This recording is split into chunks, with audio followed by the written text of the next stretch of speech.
কেন ফুবা? কোনো সংবিধানে লেখা আছে নাকি মেয়েরা রাজনীতি করতে পারে না? ইপ্তির কথায় এমদাদুল হকের চোয়াল শক্ত হয়ে আসে। যেখানে তাহির মুস্তফা ব্যতীত এই বাড়ির প্রতিটি মানুষ তার সঙ্গে সম্মানের সাথে কথা বলে, সেখানে এই মেয়ে তাকে 2 টাকারও দাম দেয় না। কয়েকজন আত্মীয় অস্বস্তিতে একে অন্যের মুখ চাওয়াচাই করলেন। হাসিনা হক নিঃশব্দে দীর্ঘশ্বাস ফেললেন। তিনি ভালো করেই জানেন, এই দুজনের কথোপকথন বেশিক্ষণ শান্ত থাকে না। এমদাদুল হক সোফায় হেলান দিয়ে বসলেন। ঠোঁটের কোণে কৃত্রিম হাসি টেনে বললেন, সংবিধানে অনেক কিছুই লেখা থাকে না, সব কিছু বইয়ে খুঁজে পাওয়া যায় না। মেয়েদের একটা সীমারেখা থাকা উচিত। সংসার সামলাবে, পরিবার দেখবে, এগুলোই তো তাদের আসল দায়িত্ব। ইফতি টুথব্রাশটা পাশের টবে রোপিত গাছে আড়াআড়িভাবে ঠেস দিয়ে রেখে ট্রাউজারের পকেট থেকে নিজের ফোন বের করে ক্যামেরা চালু করতে করতে বলল, এবার বলুন, বাংলাদেশের মেয়েরাও দেখার সৌভাগ্য হোক। তাদের স্বরাষ্ট্রমন্ত্রী মেয়েদের বিষয়ে কত সুন্দর সুন্দর চিন্তাভাবনা রাখেন। মুহূর্তেই এমদাদুল হকের মুখাবয়বের দৃঢ়তা খানিকটা শিথিল হয়ে এলো। ভরকে যাওয়া মুখাবয়বে চেয়ে থেকে তিনি দ্রুত গলা খাকারি দিয়ে কৃত্রিম হাসি ফুটিয়ে বললেন, হ্যাঁ আরে না না, আমি ওভাবে বলতে চাইনি। ইপ্তির নির্বিকার দৃষ্টিতে তাকিয়ে রইল। বলল, তাহলে কি বলতে চেয়েছেন? এমদাদুল হক স্বর সংযত রেখে বললেন, তুমি ওই আন্টির সঙ্গে একটু বেশি খারাপ ব্যবহার করেছিলে। আমি শুধু সেটাই বলতে চেয়েছি। ইপ্তি ভ্রুধয় সামান্য উঁচু হলো। বলল, শুধু সেটাই? হ্যাঁ, উনি তো ভুল কিছু বলেননি। তুমি তো কালই, সেটা বললে তো রাগ করার কি আছে? আমি সেটাই বোঝাতে চেয়েছি। অর্ত্রী বেগমের পাশে আসনরত মহিলা কুটিল হাসলেন। নিজেও এমদাদুল হকের সঙ্গে যোগ দিয়ে ফোন কেটে বললেন, আমি সত্যি বলেছি ইপ্তিমা, তুমি কালো তো কালো বলে ভুল করেছি কোথায়? আর তোমার যে অবস্থা, তোমাকে এই বিয়েতে তো প্রচুর কাঠখোট্টা পোয়াতে হবে। না সুন্দর রূপ আছে, না লম্বা চুল আছে। কালো মেয়ে একটু সাজগোজ করেও তো চলতে পারো, সেটাও তো মনে হয় জানো না। নাকে কানেও কিছু নেই। স্মার্টনেস দেখাতে চাও, সেটাও পারো না বোধ হয়। পর্দা করতেও জানো না। মানুষকে সম্মান কিভাবে করে সেটাও জানো না। রান্নাবান্না কাজকর্মও তো বোধ হয় পারো না। একটা মেয়ের মাঝে যেসব নিখুঁত গুণের দরকার, কিছুই তোমার মাঝে নেই। পারো শুধু বড় বড় কথা বলতে। মহিলার কণ্ঠে উচ্চারিত প্রতিটি বাক্য যেন অদৃশ্য কোন্টনের ন্যায় একের পর এক ছুটে এসে বিদ্ধ করল নিস্তব্ধ ড্রয়িং রুমের আবহকে। মুহূর্তের মধ্যে হাস্যরসের সমস্ত অনুসরণ বিলুপ্ত হয়ে এক ধরনের গাঢ় অস্বস্তি চারদিকে ছড়িয়ে পড়ল। উপস্থিত আত্মীয় স্বজনের কেউ চোখ নামিয়ে নিলেন, কেউ বা নিঃশব্দে একে অপরের মুখ চাওয়াচাই করতে লাগলেন। এমন পরিস্থিতিতে প্রতিবাদের ভাষা অনেকেরই জানা থাকে, কিন্তু সাহস থাকে অল্প কজনের। অর্ত্রী বেগমের মুখমণ্ডল মুহূর্তেই বিবর্ণ হয়ে উঠল। মাতৃ হৃদয়ে গভীরে অপমানের দহন নিঃশব্দে সঞ্চারিত হলেও অতিথির মর্যাদায় বাঁধনে তিনি নিশ্চুপ। হাসিনা হকও অস্বস্তিতে ঠোঁট চেপে রইলেন। এমদাদুল হকের দৃষ্টিতে ভেসে উঠল এক ক্ষীণ তৃপ্তির আভাস, যেন অন্যের মুখে উচ্চারিত বাক্যই তার অপ্রকাশিত মতাদর্শের অনুবাদ হয়ে উঠেছে। কিন্তু যার উদ্দেশ্যে এসব তীর্যক বাক্য নিক্ষিপ্ত হলো, সেই মানুষটির মুখশ্রীতে কোনো অভিব্যক্তি প্রকাশ পেল না। নির্লিপ্ত চিত্রে অদ্ভুত ধৈর্য, যে ধৈর্যের জন্ম হয় আত্মসম্মানের দৃঢ় ভিত্তির ওপর। মাহির, তিতির, সামিরের মুখবয়ব ক্রোধে রক্তবর্ণ ধারণ করেছে, কিন্তু সম্মুখে তাহের মুস্তফা বসে থাকায় প্রতিবাদ করতে পারছে না। কিন্তু সংবাদপত্র হাতে সামিরের পাশে বসে থাকা শুভ্র পুরুষটার ধৈর্যের বাঁধ এত শক্ত নয়। তীব্র ক্রোধে রাঙা রাঙা দৃষ্টিতে ইপ্তির আপাদমস্তক পর্যবেক্ষণ করে ব্যগ্র চিত্রে উঠে দাঁড়ায়। কেন যেন তেহরামের মনে হচ্ছে কথাগুলো তার বক্ষপৃষ্ঠে তপ্ত শ্যালের ন্যায় বিঁধল। তেহরাম তীব্র ক্রোধে ফেটে পড়ার পূর্বে পুরো ড্রয়িং রুম মুখরিত হয়ে উঠল। শ্যাম সুদর্শনার রিনরিনে কণ্ঠ, আপনি ঠিকই বলেছেন, কিন্তু আপনার কথা একটু ভুলও আছে। বলে শব্দ করে শ্বাস ফেলল ইফতি। অতঃপর মেয়েলি কর্কশ কণ্ঠে বলতে শুরু করলো, আমার গায়ের রং দুধে আলতা ফর্সা না, তবে যে আমি কালো এমনও না। আমি ভুবন মোহিনী সুন্দরী না, তবে এতটাও কুৎসিত না যে আমার দিকে তাকানো যাবে না। আর বাকি 5টা মেয়ের মতোই আমার চেহারা। হ্যাঁ, আমার কোমর ছাপানো চুল নেই, তবে আমার চুল একেবারে ঘাড় অবধি খাটোও নয়। হ্যাঁ, আমি সুন্দর করে রাখতে জানি না, তবে যে আমি একেবারে রান্না পারি না এমনটাও না। হয়তো আমি সাজগোজ করি না, তবে আমি একেবারে সাজগোজ পারি না এমন না। হয়তো আমি সব কাজ করতে পারি না, তবে যে আমি নিজের কাজটাও করতে জানি না এমনটা নয়।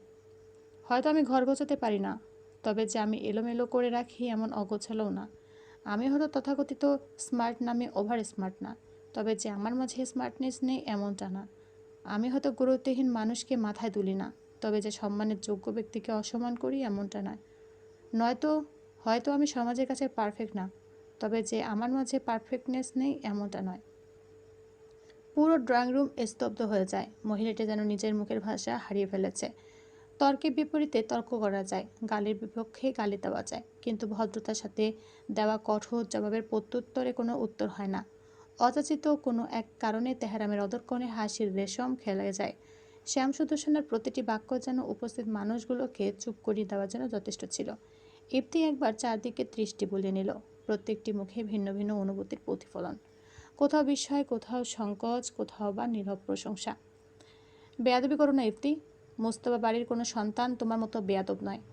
একদম তোমার জারজ বংশের মতো হয়েছ তুমি।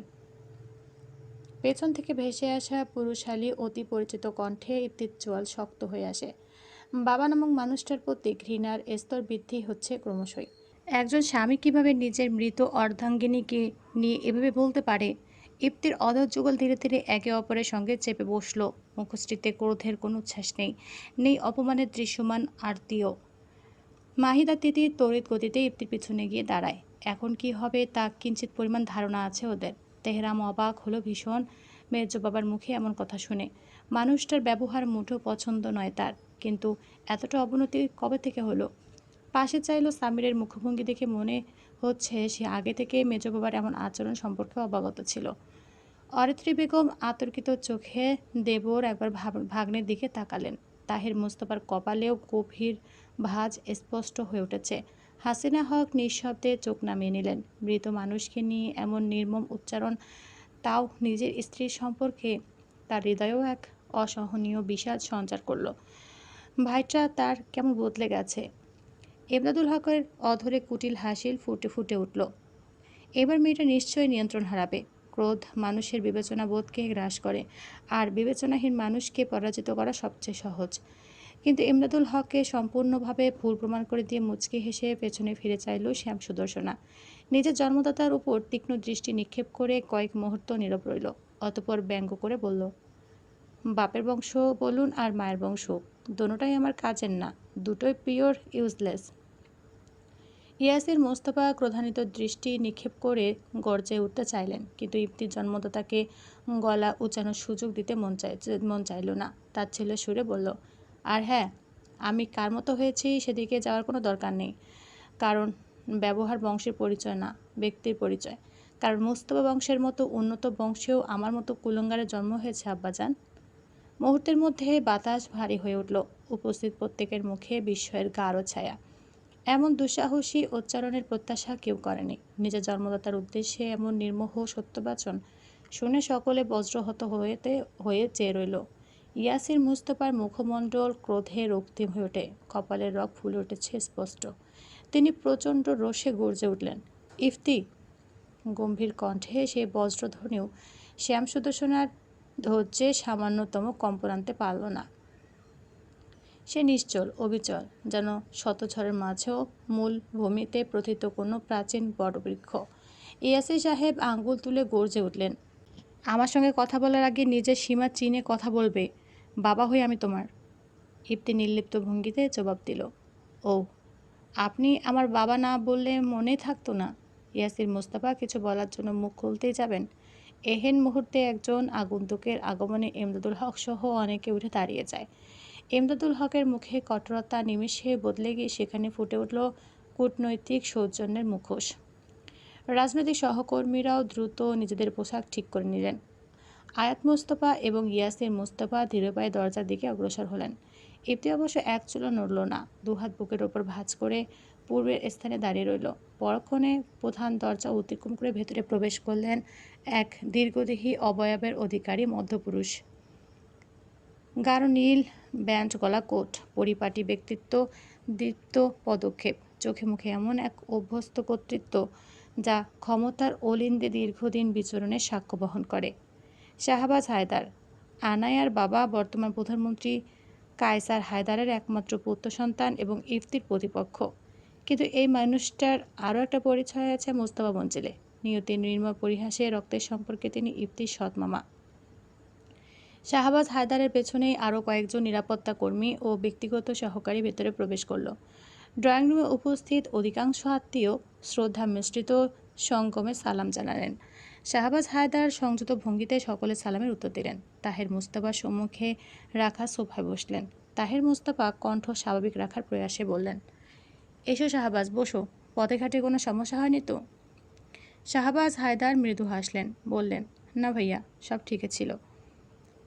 তার দৃষ্টি ধীরে ধীরে স্থির হলো কক্ষের এক কোণে দাঁড়িয়ে থাকা শ্যাম সুদর্শনের উপর। দুহাত বুকে ভাঁজ করা, মুখে কোনো সম্ভ্রমসূচক হাসি নেই, আবার প্রকাশ্য ঔদ্ধত্যও নেই, বরং এক অদ্ভুত নির্লিপ্ততা, যেন চারপাশে কেউই তার অনুভূতির কেন্দ্রবিন্দু নয়। শাহবাজের ভ্রু সামান্য কুঁচকে উঠল। রাজনৈতিক ময়দানে হোক আর পারিবারিক কোলাহলে, ইপ্তি নামটি তার অচেনা নয়, বরং গত কয়েক মাসে সবচেয়ে বেশি মাথা ব্যথার কারণ হয়ে উঠেছে এই তরুণী। সভা সমাবেশ, তার ভাষণ, সামাজিক যোগাযোগ মাধ্যমে তার তীক্ষ্ণ বক্তব্য, রাজনীতিতে তার দ্রুত উত্থান, সবই তিনি নিবিড়ভাবে পর্যবেক্ষণ করেছেন। কয়েক সেকেন্ড পর শাহবাজের ঠোঁটের কোণে মৃদু হাসি ফুটল। সহজ স্বরে বললেন, যেন তিনি তার ভাতিজিকে কতটা স্নেহ করেন। আরে ইপ্তি মাঝে, কেমন আছো? কত বড় হয়ে গেছো। আগে যখন দেখেছিলাম ছোট ছিলে, আমাকে দেখলেই কত কাঁদতো মেয়েটা। ইপ্তি মুচকি হেসে বেশ স্বাভাবিক কণ্ঠে জবাব দিল, হায়দার, আমি মুস্তফা। আমার রক্তে মানুষ চেনা খুবই থাকবে না তো কি হায়দারের বিষধর রক্ত থাকবে? শাহবাজের অধরে লেগে থাকা হাসি রেশম মিলিয়ে গেল। রাজনৈতিক জীবনে অসংখ্য প্রতিপক্ষের সঙ্গে বাক্যযুদ্ধে অবতীর্ণ হয়েছেন তিনি। কটূক্তি, ব্যঙ্গ, বিদ্রুপ, কোনোটি তার কাছে নতুন নয়।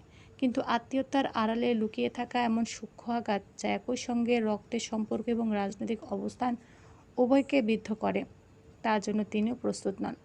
আয়াত মুস্তফা আর চুপ থাকতে পারলেন না। থমথমে গলায় বললেন, যেন নিজের ভিতরে জ্বলে ওঠা ক্রোধানলের আজ বাহিরে প্রকাশ না হয়, ইফতি, আজ আমার মেয়ের বিয়ে, তামাশা করো না দয়া করে। আমি নিজের মেয়ের বিয়েতে কোনো প্রকার নাটক চাই না। হ্যাঁ, তা কেন নয়? মরা লাশ আর বিবাহ উপযুক্ত মেয়ের মাঝে তো কোনো পার্থক্য নেই। না হলে কি নিজের মেয়েকে তাড়াতে এত আয়োজন করতেন? কথা বলে চোখ ফিরিয়ে নেওয়ার সময় দৃষ্টি আটকে যায় তাহের মুস্তফার মুখশ্রী। বড় বাবার মাথা নত হয়ে গেছে। বিষয়টা খেয়াল করে ইপ্তি চমকে উঠল। আকচ্ছাত মানসপটে একটা শব্দ ভেসে উঠল, ভালোবাসা। ভালোবাসা, এটা কি জিনিস সেটা হয়তো ভুলতে চলেছে ইপ্তি। না হয়তো জানে, মায়ের মৃত্যুর পর যখন বাবা নামক বটবৃক্ষটা দূরে সরে গিয়েছিল, তখনই ইপ্তি চিনেছিল ভালোবাসা। বড় মা, বড় বাবা, মেজো মা সবাই তো ওকে ভালোই বাসত, আগলে রাখত। কিন্তু তার জীবনে 2টা বছর ভালোবাসা, আদর, যত্ন, এসব আবেগ অনুভূতিকে নিছক লোক দেখানো প্রমাণ করে দিয়েছে। ভালোবাসা বলে কোনো জিনিসের অস্তিত্ব ইপ্তির জীবনে আর নেই। এই শব্দটা ইপ্তির নিকট অস্তিত্বহীন। তাই বোধহয় কৃতজ্ঞতা থেকে তাহের মুস্তফা থমথমে মুখ অবলোকন করে ড্রয়িং রুম থেকে প্রস্থান করে ইপ্তি। ইপ্তি কৃতজ্ঞতা থেকে এইটুকু কোমলতা দেখালো, কারণ এই মানুষগুলো তার মায়ের যাওয়ার পর তাকে আগলে রেখেছিল। কিন্তু মানুষগুলোর জন্য আর ইপ্তির মনে ভালোবাসা নামক অনুভূতিটার অস্তিত্ব নেই। 2 বছর সহ্য করা নরক যন্ত্রণায় সৃষ্ট ক্ষত এই মানুষগুলো ভালোবাসা আর পূর্ণ করতে পারবে না। ইপ্তি আর কখনো কাউকে আগের ন্যায় বিশ্বাস করতে পারবে না, কারণ নিজ পরিবারের নিকট যে বিশ্বাসের কালায় পরাজিত, ইপ্তি চলে যেতেই পেছন পেছন ছুটল মাহি, তিতির এবং সায়রা। কিছু একটা ভেবে তেহরামও উঠে গেল ইপ্তির পিছনে। ড্রয়িং রুমের কোলাহল ছাপিয়ে দীর্ঘ করিডোর অতিক্রম করে নিজের জন্য বরাদ্দকৃত রুমে প্রবেশ করতে উদ্যত হলো ইপ্তি। চারপাশে ঝাড়বাতি, সোনালি আলো তার শ্যামবর্ণ মুখশ্রী স্পর্শ করেও কোনো কোমলতা ফিরিয়ে আনতে পারল না। দৃষ্টিতে জমাট বাঁধা নির্লিপ্ততা, যে নির্লিপ্ততা অসংখ্য দহন পেরিয়ে জন্ম নেয়। পেছন থেকে ব্যগ্র কণ্ঠ ভেসে এলো, ইফতি দ্বারা। ইফতি ঘাড় কাত করে পেছনে চেয়ে মুচকি আসলো। ওর পেছন পেছন মাহির, তিতির এবং সায়রা তার কন্যা সন্তানকে বুকে নিয়ে এগিয়ে আসছে। ইপ্তি সব দিক থেকে দুর্ভাগিনী হলেও এই দিক দিয়ে ভীষণ সৌভাগ্যবতী, কারণ এই জেনারেশনে এসে ওর জীবনে এমন কিছু কাজিন আছে যারা সত্যি অতুলনীয়। ইপ্তি ঘরে প্রবেশ করতে যাবে, ঠিক তখনই একজোড়া পুরুষালী হাত ইপ্তির বক্ষদেশ স্পর্শ করার উদ্দেশ্যে ছুটে আসে। কিন্তু সেই হস্তজোড়া ইপ্তির শরীর স্পর্শ করার পূর্বেই মাঝপথে থেমে যায়। শ্যাম সুদর্শনের বাম হাত বিদ্যুতের ক্ষিপ্ততায় মানুষটার কবজি চেপে ধরেছে।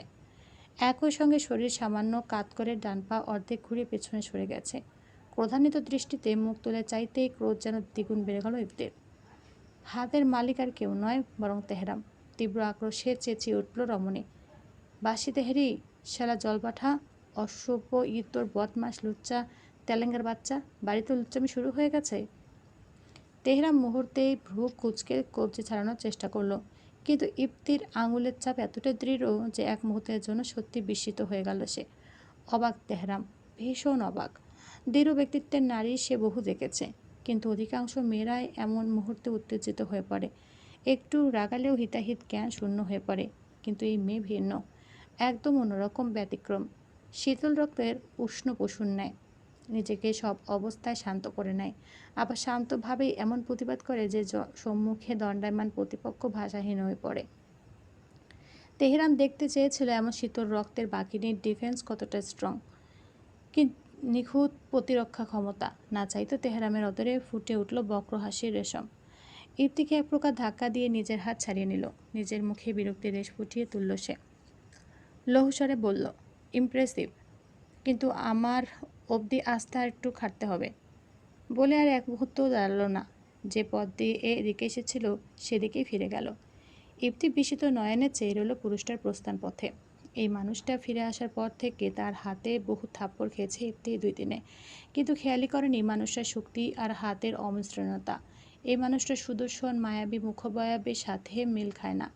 কিয়ৎকালের পূর্বে দেওয়া ধাক্কায় তীক্ষ্ণ দক্ষতা অনুভব করতে পেরেছে সে এই মানুষটার মাঝে, যেন বাহিরে একরকম ভিতরে অন্যরকম। কল ছেড়ে দিতেই শীতল জলের ধারায় মুহূর্তের জন্য ডুবে গেল দুহাত। তারপর এক আঁচলা জল তুলে মুখে ছিটিয়ে দিল। আয়নার সামনে দাঁড়িয়ে কিছুক্ষণ নিজের প্রতিচ্ছবির দিকে তাকিয়ে রইল শ্যামবর্ণ মুখশ্রী। চোখের নিচে ক্লান্তির হালকা ছাপ, অথচ সে চোখ দুটোর গভীরে এখনও আগুন নিভে যায়নি, বরং প্রতিটি অপমান যেন সেখানে নতুন করে জ্বালানি হয়ে জমা হয়েছে। মৃদু নিঃশ্বাস ফেলল ইফতি, ঠান্ডা পানিতে ভালো করে মুখ ধুয়ে তোয়ালে দিয়ে মুছে নিল। সকালের পোশাক পরিবর্তন করে একটি ঢিলেঢালা সাদা ওভারসাইজ শার্ট আর কালো ব্যাগি প্যান্ট পরে নিল। চুলগুলো আলগোছে আঙ্গুল দিয়ে আঁচড়ে একটি সাধারণ খোপা বেঁধে ফেলল। কোনো অলংকার নয়, কোনো প্রসাধন নয়, নিতান্তই স্বাভাবিক এক রূপ, অথচ তার মধ্যে এক অনাড়ম্বর ব্যক্তিত্বের দীপ্তি। ওয়াশরুমের দরজার কপাট খুলে বাইরে বেরোতেই ভ্রু সামান্য কুঁচকে আসে ইফতির। তার বিছানার ওপর পাশাপাশি বসে আছে মাহির, তিতির আর সাইরা।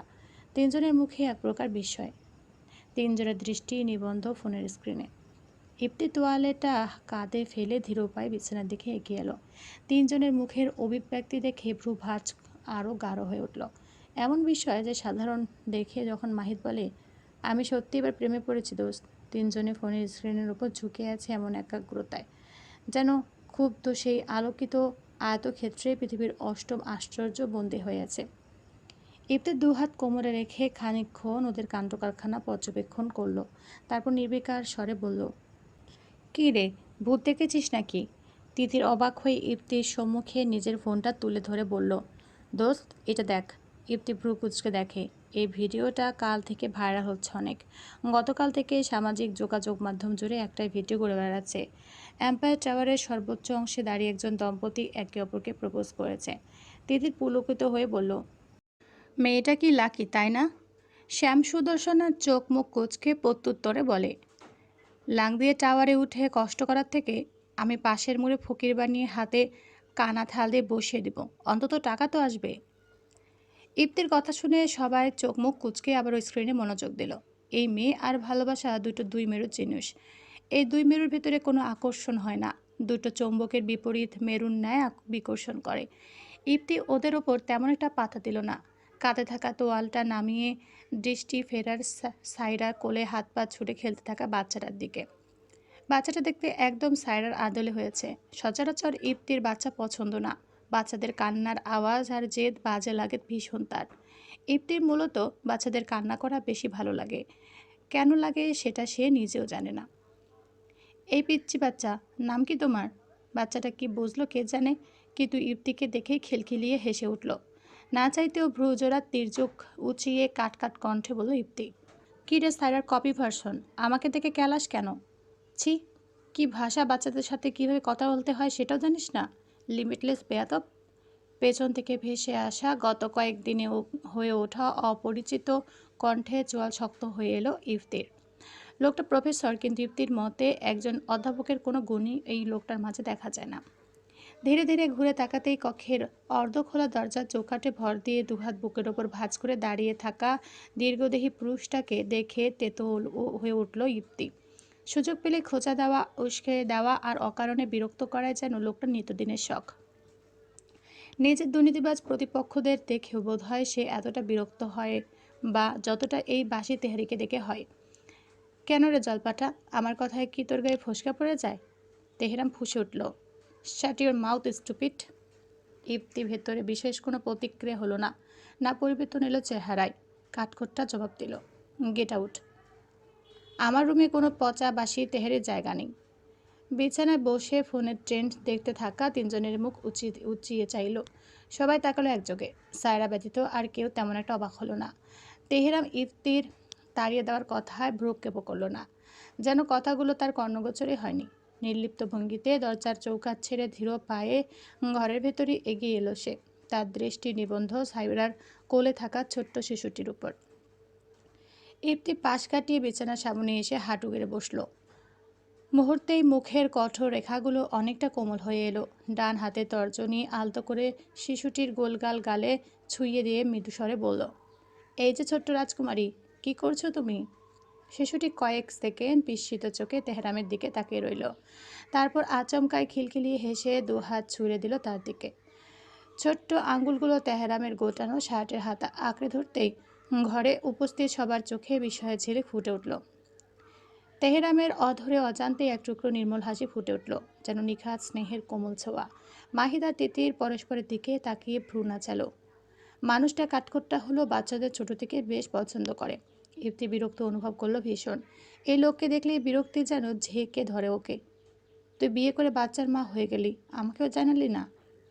তেহরামের প্রশ্নে সায়রা হেসে ফেলল। শিশুটার ছোট্ট হাতটা আলতো করে ঠিক করে দিতে দিতে মৃদু অভিমানের সুরে বলল, তুমি তো দেশের খবরই রাখতে না, তাহলে তোমাকে জানাতাম কিভাবে ভাইয়া?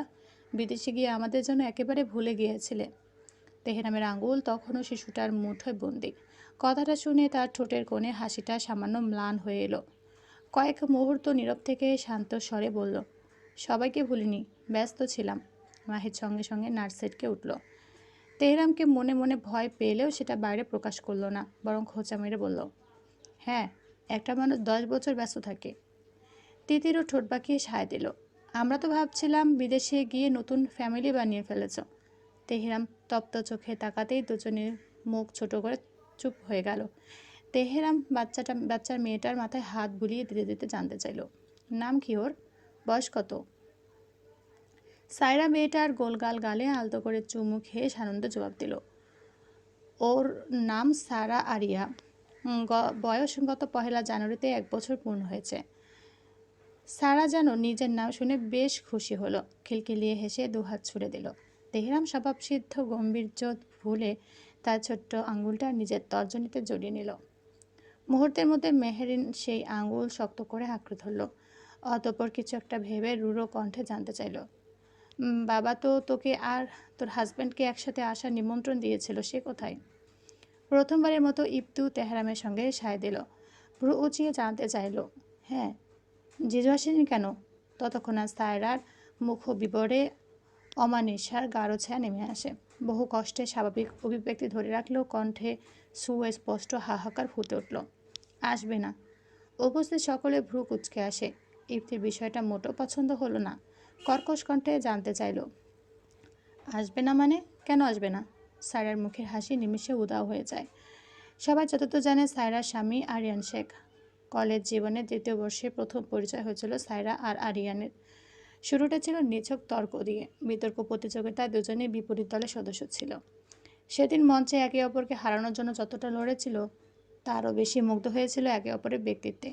তারপর ধীরে ধীরে বন্ধুত্ব থেকে নির্ভরতা, আর সেই নির্ভরতায় একসময় ভালোবাসায় রূপ নেয়। 4 বছর ধরে সম্পর্ক ছিল তাদের। সেই 4 বছরে আরিয়ান কখনো সায়রাকে বড় বড় স্বপ্ন দেখায়নি, বরং সবসময় বলতো, আমি এখন কিছুই না, কিন্তু একদিন নিজের যোগ্যতা তোমাকে সম্মানের সঙ্গে ঘরে তুলব। আরিয়ানের পরিবার ছিল সাধারণ মধ্যবিত্ত। বিশ্ববিদ্যালয় শেষ করেও দীর্ঘদিন চাকরি পায়নি। একের পর এক ইন্টারভিউ দিয়ে ব্যর্থ হয়ে বেকারই থাকে গিয়েছিল। অন্যদিকে এমদাদুল হক বড় মেয়ের বিয়ে দেওয়ার জন্য উঠে পড়ে লেগেছিলেন। কিন্তু তার মতো ক্ষমতাবান প্রভাবশালী মন্ত্রীর মেয়ের বিয়ে একটি সাধারণ মধ্যবিত্ত তাও আবার বেকার ছেলের সঙ্গে চিন্তাটাই তিনি অপমান বলে মনে করতেন। সায়রা বহুবার বাবাকে বোঝানোর চেষ্টা করেছিল, কিন্তু এমদাদুল হক নিজ সিদ্ধান্তে অনড়। তারপর থেকে শুরু হয় সায়রার উপর মানসিক চাপ। একের পর এক প্রভাবশালী ব্যবসায়ী, আমলা, রাজনীতিবিদদের ছেলের সঙ্গে সম্বন্ধ গড়ার চেষ্টায় সায়রার উপর হাত পর্যন্ত তোলেন। যেদিন জোর করে উন্নত সায়রার বিয়ের দিনক্ষণ ঠিক করা হলো, সেদিন রাতেই সমস্ত দ্বিধা ভেঙে আরিয়ানের হাত ধরে ঘর ছেড়ে বেরিয়ে গিয়েছিল সায়রা। ছোট্ট একটি ভাড়া বাসা দিয়ে শুরু হয়েছিল তাদের সংসার। শুরুর দিনগুলো সহজ ছিল না। মাসের শেষে বাড়ি ভাড়া দিতে হিমশিম খেতে হতো। কখনো দুজন মিলে একটি খাবার ভাগাভাগি করে খেয়েছে, কখনো সারা রাত জেগে ভবিষ্যতের হিসাব কষেছে। তবু সায়রা একদিনের জন্য নিজের সিদ্ধান্তের জন্য আফসোস করেনি, কারণ সে জানতো তার পাশে থাকা মানুষটা হার মানার জন্য জন্মায়নি। আরিয়ান দিনরাত পরিশ্রম করেছে, অসংখ্য ইন্টারভিউ দিয়েছে, প্রত্যাখ্যাত হয়েছে, আবার উঠে দাঁড়িয়েছে। অবশেষে ভাগ্য তার পরিশ্রমের কাছে হার মানে। দেশের অন্যতম বৃহৎ একটি বহুজাতিক প্রতিষ্ঠানে চাকরি পায় সে। সেখানে নিজের মেধা, সততা আর দক্ষতার জোরে অল্প কয়েক মাসের মধ্যে একের পর এক পদোন্নতি পেয়ে এখন প্রতিষ্ঠানের উচ্চপদস্থ কর্মকর্তাদের একজন। কিন্তু সেটা ছিল সায়রার নিজস্ব বিশ্বাস।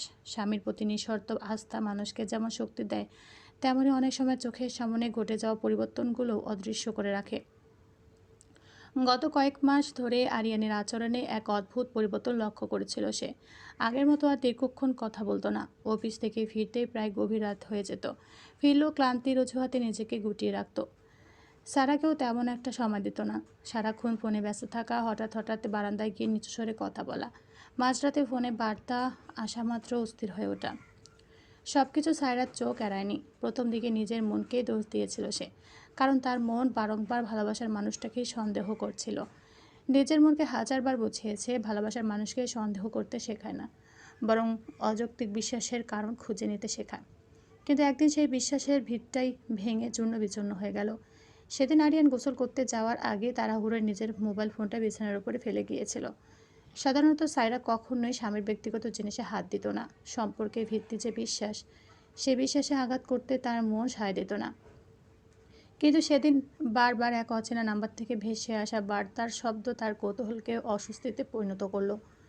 কিছুক্ষণ দ্বিধায় বসে থাকার পর কাঁপতে থাকা আঙুলে ফোনটি হাতে তুলে নিল সে। ফোনে কোনো পাসওয়ার্ড ছিল না। বার্তাগুলো খুলতেই যেন মুহূর্তের মধ্যে চারপাশের সমস্ত শব্দ নিস্তব্ধ হয়ে গেল। একের পর এক ঘনিষ্ঠ আলাপ, হৃদয়ের ইঙ্গিতপূর্ণ বাক্য, ব্যক্তিগত ছবি, ভবিষ্যৎ নিয়ে পরিকল্পনা। মেয়েটাকে চেনে সায়রা, রায়া জাহান, আরিয়ানের বসের মেয়ে। যতই স্ক্রল করছিল ততই সত্যিটা নির্মম হয়ে স্পষ্ট হয়ে উঠছিল। শুধু বার্তাই নয়, সেখানে ছিল দুজনের একসঙ্গে তোলা ছবিও। অফিসের বিভিন্ন অনুষ্ঠানে পাশাপাশি দাঁড়িয়ে হাসি মুখে ক্যামেরাবন্দি হওয়া মুহূর্ত, একান্ত ডিনারের ছবি, এমনকি এমন কিছু কথোপকথন যা কোনো বিবাহিত পুরুষের অন্য একজন নারীর সঙ্গে হওয়ার কথা নয়। কি ইপ্তির কথায় উত্তর দিচ্ছিস না কেন? আসবে না? তেহরামের হিমশীতল দৃষ্টির সঙ্গে দৃষ্টি বিনিময় হতেই কেঁপে উঠল সায়রা পাতলা কায়া। তার জোড়া দৃষ্টি তার উপরে নিবন্ধ। সবার অভিব্যক্তি দেখে বোঝা গেল সায়রা এই মানুষগুলোর কাছ থেকে কিছু আড়াল করা সম্ভব নয়। তাই এক প্রকার বাধ্য হয়ে গড়গড় করে সব উগড়ে দিল কাজীর নামক আপন মানুষগুলোর সম্মুখে। পরপর কণ্ঠ নামিয়ে মুখশ্রী আধারে নিমজ্জিত করে বলল, আজ আসার কথা বলেছিলাম, আসেনি। প্রতিমধ্যে চেঁচে উঠল ইফতি, কোথায় গেছে? সায়রা শুকনো ঠোঁট জোড়া জিভ দিয়ে ভিজিয়ে নিল। শ্যামসুদর্শনার মুখ বিবর ক্রোধে রক্তিম বর্ণ ধারণ করেছে। ভীষণ ভয়ঙ্কর লাগছে। সায়রা চোখের কোণে জমে থাকা জলটা বারবার আটকে রাখার ব্যর্থ চেষ্টা করেও পারল না। মাথাটা আস্তে করে নিচু করে ফিসফিস করে বলল, নাচ গার্ডেন। শব্দ দুটো ইফতির কানে পৌঁছাতেই তার জল শক্ত হয়ে উঠল। কপালের রগ ফুলে উঠেছে। চোখ দুটো ধীরে ধীরে ভয়ঙ্কর রকমের শীতল হয়ে এলো। যে চোখে একটু আগেও শুধু বিরক্তি ছিল, সেখানে এখন জ্বলছে ক্রোধানলের তীব্র শিখা। কার সঙ্গে? কর্কশ চাপা গলায় প্রশ্নটা ছুড়ে দিল ইফতি। সায়রা উত্তর দিতে পারল না, শুধু মাথাটা আরও নিচু হয়ে গেল। কাউকে কিছু বলার সুযোগ না দিয়ে হনহনে বেরিয়ে যায় ইফতি। কাউকে তোয়াক্কা না করে বেরিয়ে আসে মোস্তফা মঞ্জিল থেকে। ইফতি বেরিয়ে গেছে। তোমার হাতে 1 ঘন্টা সময়, এরপর যেন ওই মেয়ের মৃত্যু সংবাদ আমার কানে আসে। বলে ফোনটা কেটে যায়। বারের কোলাহলের মাঝেও লোকটার কানের কোণে, ঠোঁটের কোণে ধূর্ত হাসি ফুটে উঠল। ফোনের স্ক্রিনটা নিভে যেতেই সেটাকে নির্বিকার ভঙ্গিতে পকেটে ঢুকিয়ে রাখল। সামনে রাখা সোডার গ্লাসটা তুলে ধীরে ধীরে এক চুমুক দিল। তিক্ত স্বাদটা জিভে ছড়িয়ে পড়তে বিরক্ত স্বরে বিড়বিড় করে উঠল, শালা জীবন! সবাই ভাবে অপরাধ জগতের লোকদের নাকি শুধু টাকা আর ক্ষমতার চিন্তা, অথচ সবচেয়ে বেশি ঝামেলা সামলাতে হয় আমাদেরই। পাশের স্টলে বসে থাকা সঙ্গী ভ্রু তুলে তাকালো, বলল, কি হয়েছে বস? লোকটা দীর্ঘশ্বাস ফেলে গ্লাসটা কাউন্টারের ওপর ঠুকলো, তীব্র গলায় বলল, একজনের পেছনে আরেকজন, তার পেছনে আবার আরেকজন, সারাদিন শুধু সমস্যা আর সমস্যা। শান্তিতে দূর হোক সোডাও খাওয়া যায় না। বারটেন্ডার আরেক গ্লাস এগিয়ে দিতেই সে মাথা নেড়ে ফিরিয়ে দিল, বিরক্তি ভরা কণ্ঠে বলল, না, আজ আর না, কাজ আছে। পকেট থেকে ফোনটা বের করে কন্ট্যাক্ট লিস্টে স্ক্রল করতে একটি নামের ওপর আঙুল থামালো। 1 সেকেন্ড দেরি না করেই কল বাটনে চাপ দিল। দুবার রিং হতেই উপাস থেকে গম্ভীর কণ্ঠ ভেসে এলো, জি বস। লোকটা সোডার গ্লাসটা ধীরে ধীরে কাউন্টারের ওপর রেখে নিচু স্বরে বলল, টার্গেটের দিকে আসছে, এক বুলেটে যেন কাজ শেষ হয়ে যায়। আমি এখান থেকে সব দেখব।